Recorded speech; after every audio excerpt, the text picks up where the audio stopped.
From a very young age, I was experiencing trauma. This ended up manifesting in addiction. Pretty much wanting to unalive myself. I was living like there was no tomorrow. It all started with masturbation, then food, TV, video games. It all was like a drug to me. It's whiskey, you villain. You been my downfall. You beat me and you bang me, but I love you for all. Catboy Herbals here, and welcome to my channel where I discuss nootropics and the stories of my past regarding addiction and addiction recovery. Today's a bit of a serious subject. I'm going to talk about my path through addiction and what led me to where I am now, 790 days sober. So if you're sensitive to those kind of subjects, please hit the road. There's your warning. According to YouTube's guidelines, videos that attempt to educate are documentary by nature and do not glorify the use of drugs, and both abide by community safety guidelines and are eligible for monetization. The following video does not glorify the use of drugs. Instead, it attempts to be non-biased while delivering vital life-saving information disguised as entertainment. So now that I've had my green smoothie, or should I say red, let's get into it. So the main addiction my story revolves around is alcohol, but that didn't come till a lot later. It was, however, the most important and significant one in my life.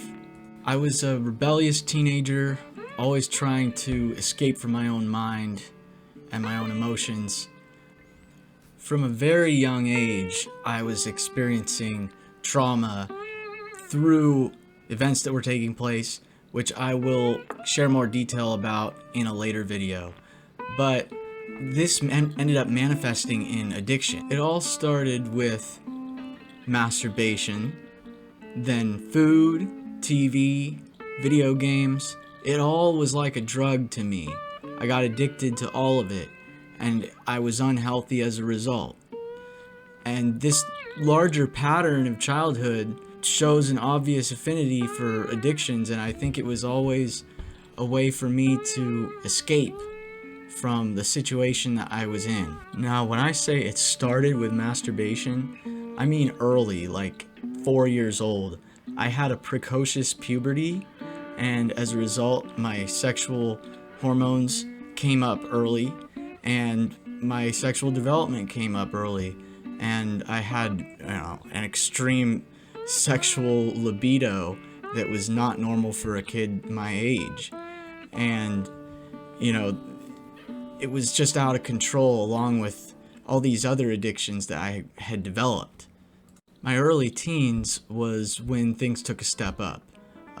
Around age 11, 12, 13, I showed a heavy addiction to video games and food at that time. And as I went into the first year of high school, things started changing a little bit. Like, I lost weight, like a lot. Like, I was skinny all of a sudden. And I had a better experience. People were nicer to me. I guess they thought I was cooler all of a sudden. And my self-esteem was better. And I decided to continue to escape, I guess, because I still was depressed. Because I was too shy to talk to girls, even though they probably wanted me to talk to them. But it evolved into trying to escape with my friends into this stoner world, where we started hanging out with all these people that were major stoners, and we became just like them. And I was probably one of the biggest in the school. I started smoking cannabis at age 14. It was wild and it was fun, but it was an obvious addiction. I think around that time I just really was wanting to experience trippy things and experiment, and I had always had sort of a attraction to that psychedelic lifestyle because my dad's a hippie and liked the Grateful Dead and all that stuff. So I was trying to live that world, and I was living it for a little while. I started smoking with those same kids, those same stoner kids, when I was 14. Luckily, I only smoked for about 4 months before I quit. I was exploring other substances too. I had taken mushrooms by the end of that year. On the last day of school, I took a whole eighth. I don't really I don't really regret what I did, but it's definitely not for everybody. Be safe with that stuff because you could go out of control. Different people have different reactions. I just got lucky. I took a roll of the dice and it went okay. That's how I live my life. My late teens was when things started getting rough. I had been smoking weed daily for a couple years at that point, and I had moved on to hash because it was stronger and my tolerance was really high, and I was becoming very depressed. And it was mostly due to the situation in my life. Like I was really obsessed with women, and I really wanted a girlfriend really badly and felt bad about myself, and I had learned a lot more about the bad things in the world and all the chemicals and toxins that I was exposed to that gave me the precocious puberty and made me stunted and small, and I felt very inferior, and because of that I tried to escape through substances. And it was that time that I decided to transfer to independent study for a while, then went to a new high school because the people at the old one were starting to hate me, or that I was getting bullied, and it wasn't cool. So went to the new place, and things were better for a little while. The first year was better than the second, but I was still, in the first couple months, it was good. I liked meeting new people, and I got, all of a sudden had new girls that liked me. That was nice, but I wasn't interested in any of them anyway. The ones that I liked didn't like me, so I felt pretty bad about myself regardless. I tried working out to compensate, but the only thing that really gave me enough confidence to actually talk to women I like come senior year, because it was driving me crazy, I decided drinking would be the best thing to make me feel good enough to take some action. The alcohol helped me gain some confidence, enough to talk to women that I liked, but nothing ever worked out regardless. I made a lot of mistakes, but I'll tell more about that in another video at a future point. I will just say that the alcohol turned into a dependence of mine. I depended on it to be able to feel good enough to work in class. Like most people, they would not be able to work after drinking, but for me, I worked better after drinking, and I was getting like A's on tests after drinking because it was like a medicine for me. I was self-medicating, and it wasn't the right medicine, but I was so depressed, man. If it wasn't for that stuff, that alcohol, I may not be here today. That said, I would not recommend that for anybody else, because I'm not you. I just know my story. In that same second year, I started to have trouble with bullies at that school too, and I became a big loner and unhappy. So it just further reinforced my drinking.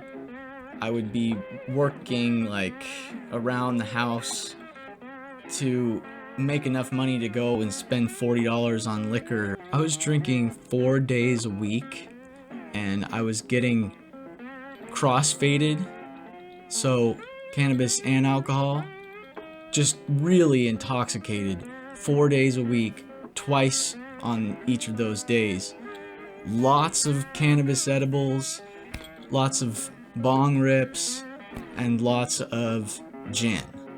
After high school, I started at the community college and moved out. I continued the same pattern of doing the same thing, except now I had a friend living with me and we were partying all the time. That's when it started getting out of hand because I started losing focus with school and the future of my life. I was pretty much wanting to unalive myself. I was living like there was no tomorrow because I just thought, oh, I'm not going to be here in a few years anyway. It wasn't until the last couple semesters of community college that I finally started to change things.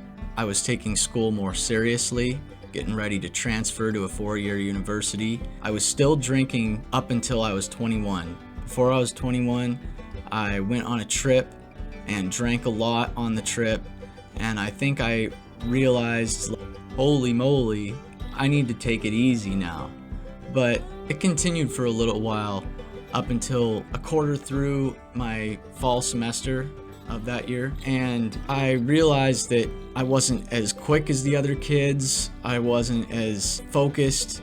It was harder for me to get the work done, and it took me longer to study, longer to read, and I was like, this has to be connected to this constant abuse. Something just cut its way through me at that point, and I really took seriously cutting down on drinking.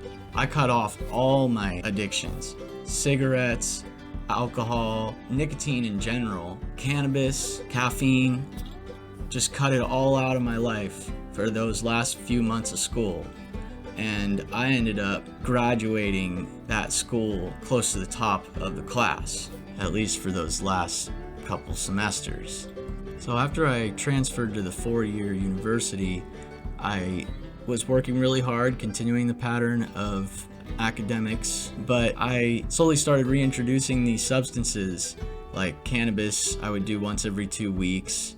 Nicotine and alcohol, I would use the nicotine very frequently, like every day, to help me focus and get through, the commute and all that stuff. But I would also started using caffeine again eventually, and eventually that addiction got pretty bad. But the cannabis I started reintroducing every 2 weeks and keeping the tolerance way low, and that was a very effective way to use it. I'll talk more about that in the future. But alcohol, I started doing that once every week or 2 weeks or twice in some weeks. Not all the time, but frequently socially with friends. And it's just a fun thing, but it continued that unhealthy pattern until I actually graduated college. And throughout that time, I was drinking a lot of beer. My face was a little bit chubby. And when I graduated, I finally got a job that I wanted and was happy with, and I was like, well, screw this. I don't need to drink. I don't want to numb my cognitive abilities at all, because now I'm putting all my focus into my career, and I'm just happy about that. I was 23 years old. It's been 790 days of sobriety, and I will discuss how I was able to stay sober during that time. But what helped me the most were plant medicines and nootropics, which are what I will be talking about on this channel. I'll be talking about a lot of the ones that helped me, the ones I've discovered, the different ones that I'm still discovering, how they all affect me, make me feel, eventually talking about where you can get them, because these were effective for me to prevent a relapse, because it's a miracle that I didn't relapse. As for these stories that I told you today about my past, I will be fleshing them out in much more detail in future videos. So stay tuned for that, subscribe to hear more, and leave a like to help spread this message to those who need to hear it. So thank you. Rye whiskey, rye whiskey, rye whiskey, I cry. If I don't get right whiskey, I surely will die.